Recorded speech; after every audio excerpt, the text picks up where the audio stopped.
Welcome students. कल हमने BSc third year के लिए मैकेनिक्स का लेक्चर नंबर 1 बनाया था। आज हम मैकेनिक्स पर अपना लेक्चर नंबर 2 बना रहे हैं। ये जो लेक्चर है ये कई कंपटीशंस एग्जामिनेशन के लिए भी इम्पॉर्टेंट है, साथ में आपके डीडीओ और एसयू के एग्जामिनेशन के लिए भी काफ़ी इम्पॉर्टेंट है। काफ़ी लोग ये कह रहे थे कि सर सिंगुलरिटी जो कॉम्प्लेक्स एनालिसिस का एक लेक्चर आपने कहा था उसको अपलोड कर दीजिए। हम बहुत जल्द ही सिंगुलरिटी का लेक्चर अपलोड करेंगे और सिंगुलरिटी का लेक्चर हम कोशिश करेंगे काफ़ी बेहतरीन बने, इसीलिए कल या परसों में 1 या 2 दिन के अंदर हम उसको अपलोड कर देंगे। तब तक आप लोग जितने भी अभी तक लेक्चर्स बनाए गए हैं उसको खूब बढ़िया से देखिए और समझिए। चलिए आज हम मैकेनिक्स के लेक्चर नंबर 2 में सेंट्रल आर्बिट और प्लेनेटरी मोशन से रिलेटेड कुछ क्वेश्चन आपसे डिस्कस करेंगे। तो हम स्टार्ट करते हैं कुछ क्वेश्चंस को सेंट्रल आर्बिट्री और प्लेनेटरी मोशन से।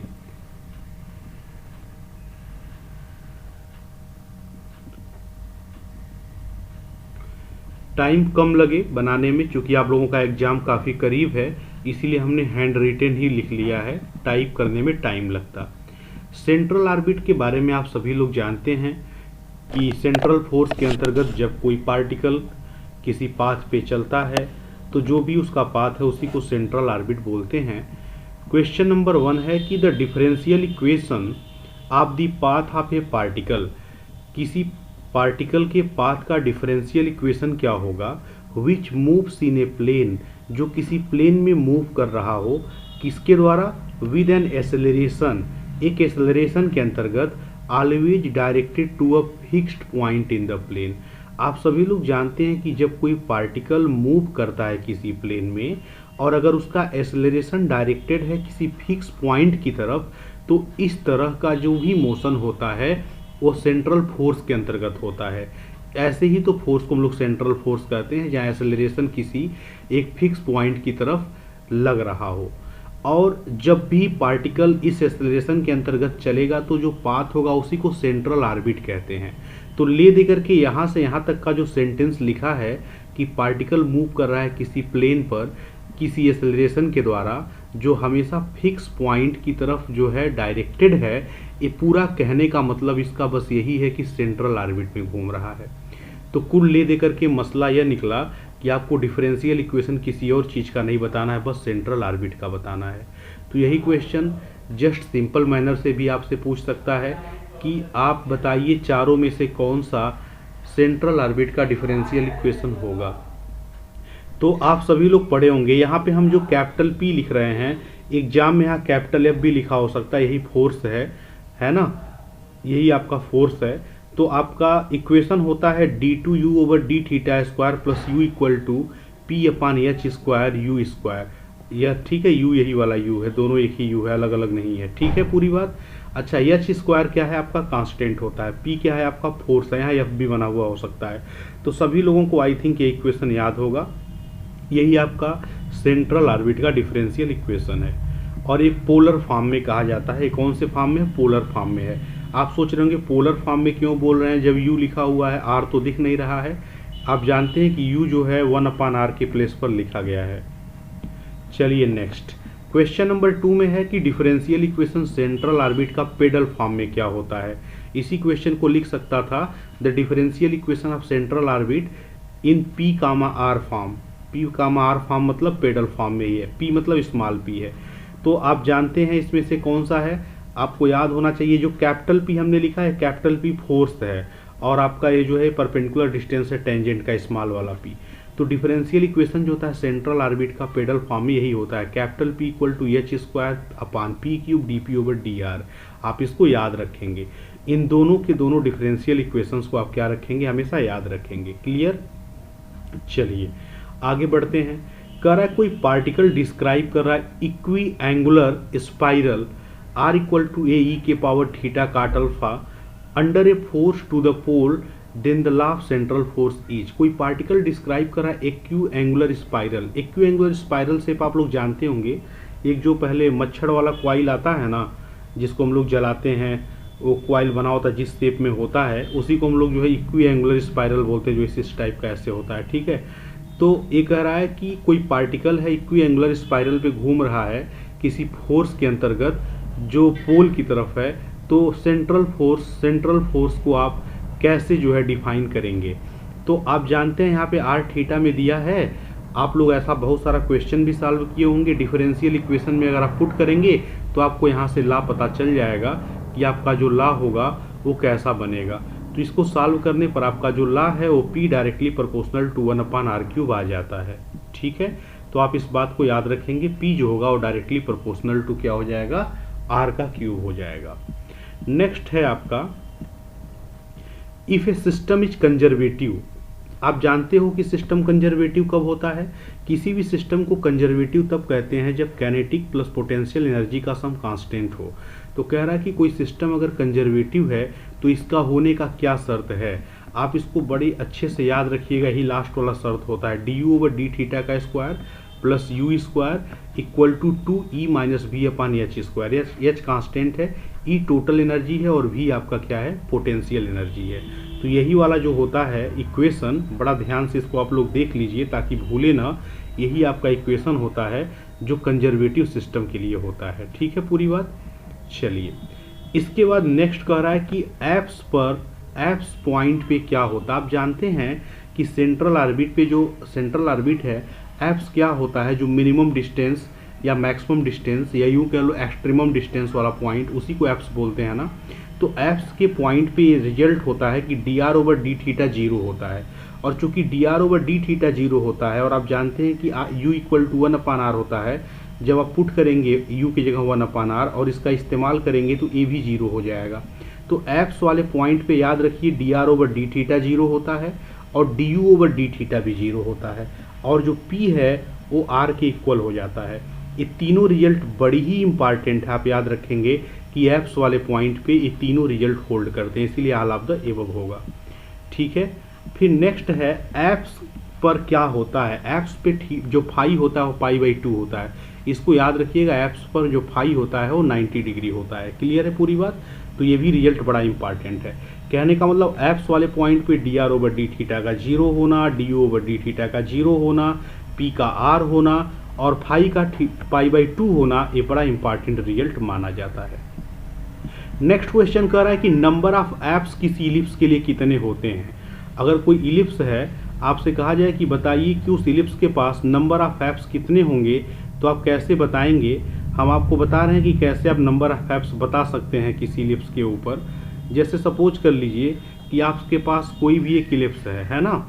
सपोज कर लिया कि आपके पास कोई एक इलिप्स है, हमने यहाँ पे बनाया इलिप्स, सपोज कर लिया हमने ये इलिप्स बना दिया। ठीक, थोड़ा सा हमको दूसरे कलर से बनाना चाहिए ताकि आप लोगों को दिखे जो भी हमने बना रखा है। मान लिया कि हमने जो है कोई एक इलिप्स ऐसे बना दिया। ठीक, आप जानते हैं कि एप्स जो होता है वो मिनिमम और मैक्सिमम डिस्टेंस वाले पॉइंट को कहते हैं। इसका मेजर एक्सिस हो गया, आपका माइनर एक्सिस हो गया। अब ये वाला पॉइंट देखिए सबसे मैक्सिमम डिस्टेंस पे है और ये वाला भी पॉइंट यहाँ से मैक्सिमम डिस्टेंस पे है, ये मिनिमम पे है और ये मिनिमम पे है। तो ऐसे 4 पॉइंट मिले, 1 2 3 एंड 4। तो इलिप्स के पास जो एप्स की संख्या होती है वो 4 होती है। एक यहाँ पर होती है, एक यहाँ पे होती है, एक यहाँ पर और एक यहाँ पे। तो इलिप्स के पास 4 एप्स होता है। सपोज कर लो कि हमने सर्किल बना दिया, ऐसे सर्किल बना दिया। अब कोई पूछे सर्किल में कितने एप्स होते हैं, तो देखो इसको सेंटर से हर एक पॉइंट का ही डिस्टेंस सेम है, मतलब सब मिनिमम या मैक्सिमम है, ऐसे कह सकते हैं भाई, सब बराबर ही तो है। तो इसका मतलब ये हुआ कि इसके सरकमफरेंस पे रहने वाला प्रत्येक पॉइंट ही एप्स कहा जाएगा। इसीलिए सर्किल के पास इनफाइनाइट एप्स होते हैं जबकि इलिप्स के पास मात्र 4 एप्स होता है। क्लियर। तो यहाँ से नंबर ऑफ एप्स आपसे पूछा जा सकता है इस तरीके से। क्लियर है पूरी बात। चलिए, तो आपके पास number of apps for an ellipse कितना होगा, 4 होगा।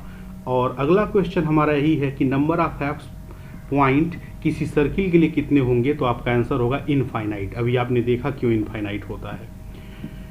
अगला क्वेश्चन है कि the path of A projectile, किसी प्रोजेक्टाइल का जो पाथ है विच स्टार्ट्स फ्रॉम ए पॉइंट, जो पाथ है प्रोजेक्टाइल का जो किसी पॉइंट से स्टार्ट हो रहा है on an earth surface with velocity capital V is an ellipse. वो इलिप्स कब बनेगा, जो प्रोजेक्टाइल का पाथ है वो इलिप्स कब बनेगा, अगर जो है वेलोसिटी कैपिटल V से जो है अर्थ सरफेस से जो है प्रोजेक्ट किया जाता है ना। तो जरा बताइए देखिए मैं आपको बता रहा हूँ कि ये 4 शर्त जो है ना इन जनरल आपके ऑप्शंस में दिया रहेगा। जहाँ इलिप्स है यहाँ पे वो हाइपरबोला भी पूछ सकता है, पैराबोला भी पूछ सकता है, बात को ध्यान दीजिएगा। अगर इलिप्स कहेगा तो आप लेस देन वाला ये मारिएगा, आप लेस देन वाला मारिएगा। क्लियर? आप जानते हैं बिल्कुल जब इसेंट्रिसिटी की भी बात होती है इलिप्स की, तो जो होता है वो ई लेस देन 1 होता है, इस टाइप का होता है ना, तो बिल्कुल लेस देन वाला इन जनरल इलिप्स का केस होता है। ठीक, तो वी स्क्वायर जो है less than 2 mu upon R होगा। अगर देखिए वी स्क्वायर ग्रेटर देन का साइन बना है तो जहाँ इलिप्स है वहाँ पे आप हाइपरबोला मारेंगे। ठीक है, और अगर इक्वल टू का साइन है तो आप पैराबोला मारेंगे। तो अगर यहीं पे पैराबोला होता तब आपका ऑप्शन यह सही होता, अगर यहीं पर आपका हाइपरबोला होता तो ऑप्शन बी सही होता। चूंकि यहाँ इलिप्स है इसीलिए आपका लेस देन वाला सही है। तो इसी एग्जाम्पल में हमने 3 एग्जाम्पल लिख रखे हैं, आप खूब ध्यान से देख लीजिए। इलिप्स के केस में लेस देन वाला होगा, अगर पैराबोला होता तो इक्वल टू होता, हाइपरबोला होता तो ग्रेटर देन वाला होता। क्लियर है पूरी बात? नेक्स्ट आते हैं हम, कैपलस का थर्ड लॉ प्लेनेटरी मोशन के लिए क्या होता है। आप सभी लोग जानते हैं कि कैपलस का जो थर्ड लॉ होता है प्लेनेटरी मोशन का वो क्या होता है।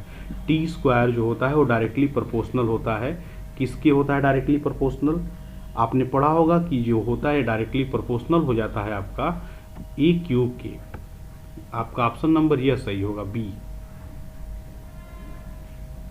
ठीक है, आपका यह वाला करेक्ट हो जाएगा। टी स्क्वायर जो होगा ये प्रोपोर्शनल होता है इसके।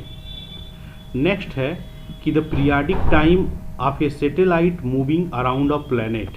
जो पीरियाडिक टाइम होता है किसी सैटेलाइट का किसी प्लैनेट के अराउंड अगर मूव कर रहा है तो पीरियाडिक टाइम, देखिए अभी आप लोग को हमने बताया ना कि जो टी स्क्वायर होता है वो ए क्यूब के डायरेक्टली प्रोपोर्शनल होता है। सोचो प्रोपोर्शनलिटी कांस्टेंट हटाओगे तो 2 pi upon under root mu constant आ गया। अच्छा, यहाँ से अगर टी स्क्वायर में से स्क्वायर हटाएंगे तो इधर 1/2 होगा तो ए की पावर 3/2 हो जाएगा। तो देखिए बिल्कुल यही वाला ऑप्शन आपको सही लग रहा है कि कैपलर्स थर्ड लॉ में से प्रोपोर्शनलिटी कांस्टेंट हटाया गया और यही बन गया है।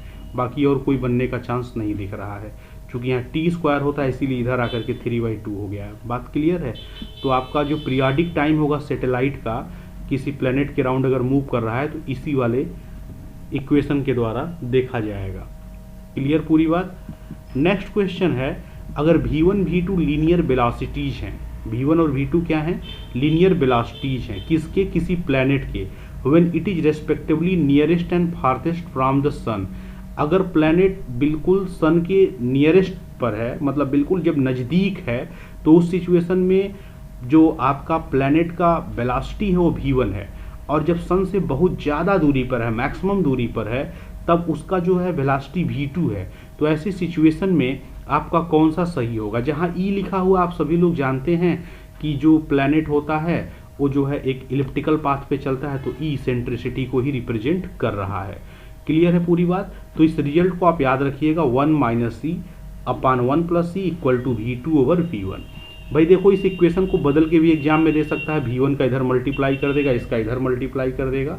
तो इक्वेशन को अच्छे से पहचान जाओ कि जो है अगर सन से कोई प्लैनेट मिनिमम और मैक्सिमम दूरी पर है और उस समय उसकी लीनियर वेलोसिटी दी गई है तो यही वाला रिलेशन होता है, 1 - c upon 1 + c equal to v2/v1।